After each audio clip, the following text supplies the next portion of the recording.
All right, shalom, shalom, boys. Here, well, here on the land before I have to go and finish up this last project for the year before I start my next project that's going to immediately be going into next year. I mean, it's just, I'll tell you, man, it's just been busy. But as you see, what am I doing here?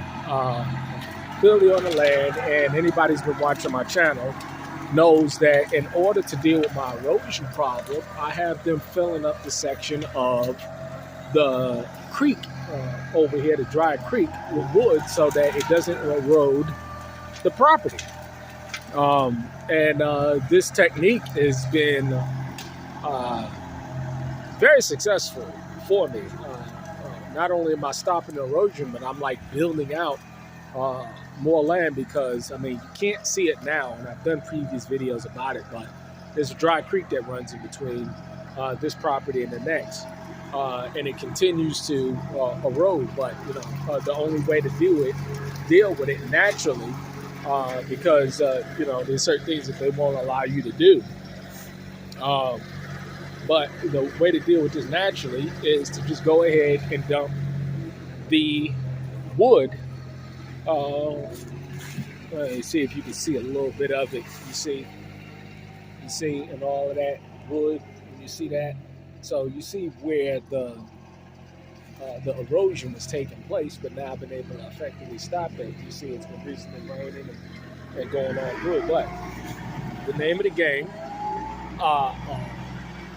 was twofold: to stop the erosion, but also to acquire as much wood as I possibly can. And as you see, this whole section of this property is filled with wood.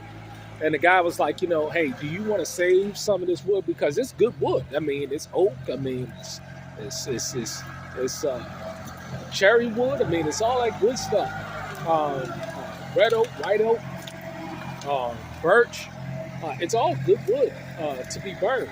But I have so much of it already that I told him to go ahead and just rake it in and fill up the creek area.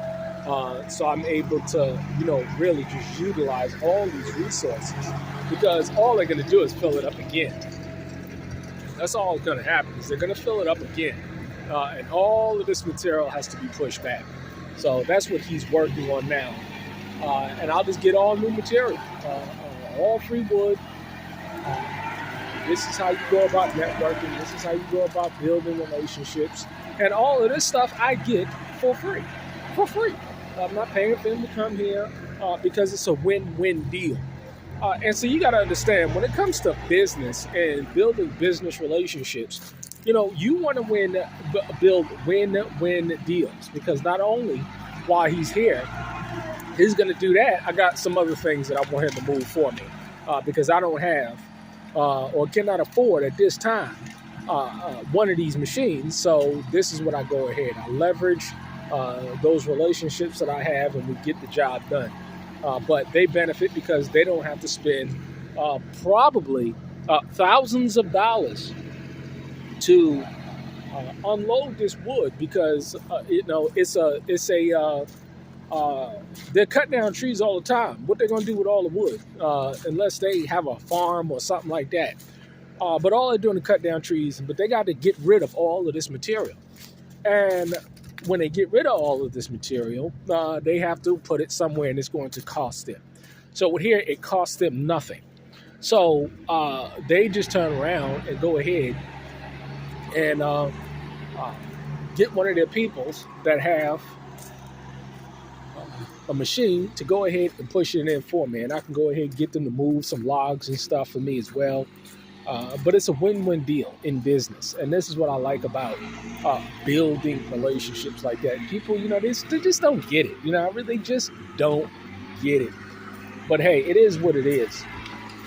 But back to this. The idea is that they got to now clean out all of this stuff that's sitting here so that it could go into the creek. But also I can process this wood down pretty much indefinitely. And so, as you see where this tree is. This is the creek, but you see how it's building out more area or more land between this tree or the side or the edge of the property with all this full space, so they can fill all of that up, and it's not going to harm the environment at all because trees fall in there all the time. If that makes sense. Dead trees fall in the creek all the time, but water will handle all of these things. But as you can see, they have been dumping a lot. I mean, all of this, man, got to be 15 by 90, 100 in this area, and it's all filled with wood. But they're going to go ahead and get all of this stuff pushed in there, and it gives them room to dump more material, and the cycle continues. You see all this is good wood to be burned. There's nothing wrong with that.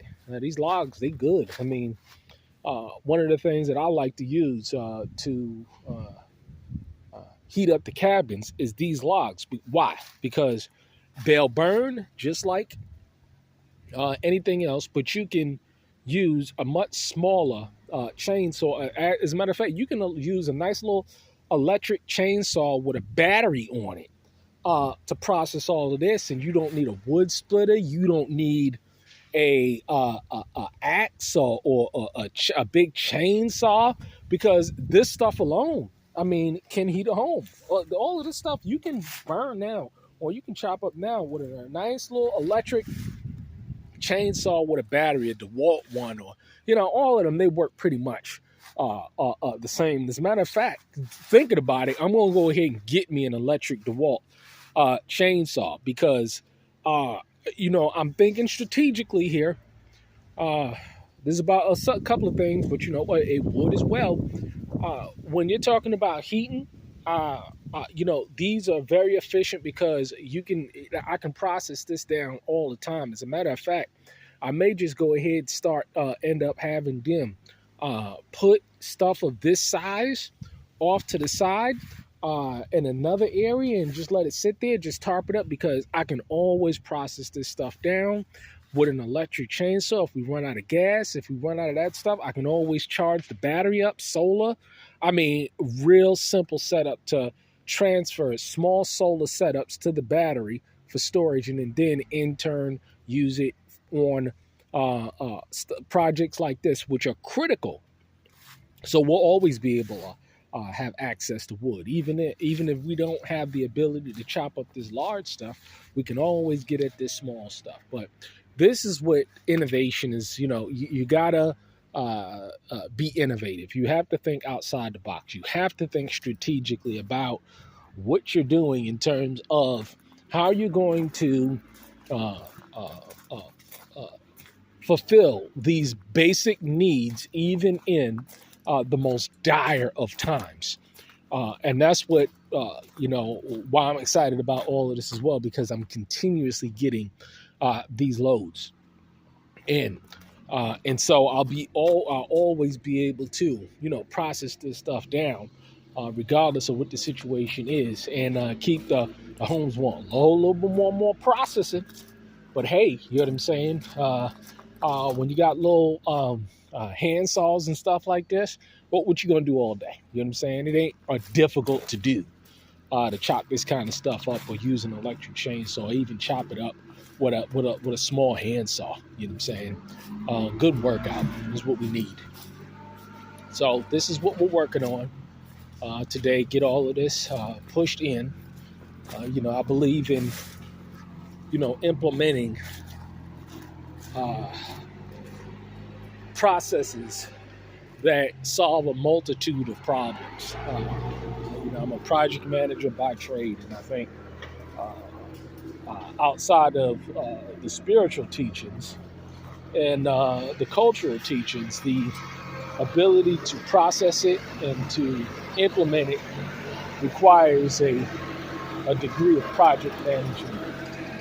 If you're going to do this on a homestead or community level, you have to have that ability to manage, think outside the box, cultivate, develop, enhance what the Most High is giving you. And you got to have that spirit uh, of management, because if you don't, it's just going to be a terrible thing for you, your family. It's just a sad thing, especially if you're quote unquote leading people. Oh my God. Oh Lord. We've seen this year failure. I mean, gross failure in leadership. I mean, it's just sickening on every different level: political, economic, spiritual. I tell you, the failure in leadership is it's just a sad thing. But hey, by their fruit you shall know them, not by their words. You better pay attention to what people do. You better be paying attention to outcomes. You better be paying attention to these things, because if you don't, man, I tell you, you know what I'm saying? You're going to be in a shitload of trouble. There goes big man here. Deep pockets. Deep pockets, man. But we're going to get after it. What's going on, baby? He finally made it out here, didn't he? Yeah, he made it out here. We're going to get it done. Like I said, I should have started earlier, man. It's going to be hard for him to push all that stuff. I tried to get him out here the other day. Yeah. Then what happened? You know how I brought back home, didn't you? Yeah. But let me get after it. All right. Shalom. Yeah.